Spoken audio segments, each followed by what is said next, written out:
Γεια σας, θα θέλαμε να σας παρουσιάσουμε έναν εύκολο τρόπο με τον οποίο μπορούμε να τσεκάρουμε αν κάποια λίρα είναι αληθινή, αν είναι ψεύτικη. Ο κύριος δίπλα μας έχει ένα ειδικό εργαλείο το οποίο ονομάζεται Filler και θα σας δείξει τώρα πώς ακριβώς τεστάρουμε την γνησιότητα μιας λίρας.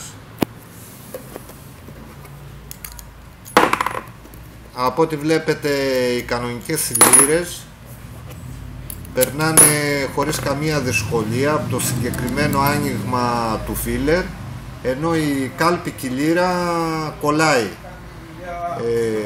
Το κόλλημα αυτό οφείλεται σε απειροελάχιστη διάσταση που έχει γίνει λίγο μεγαλύτερη ψεύτικη λίρα, και αυτό είναι ένα πρώτο σημάδι ότι η λίρα μας δεν είναι γνήσια. Φυσικά υπάρχουν και λίρες οι οποίες μπορούν να περάσουν το τεστ και παρόλα αυτά είναι κάλπικες. Αυτό θα σας το παρουσιάσουμε σε ένα άλλο βίντεο. Ευχαριστούμε πολύ.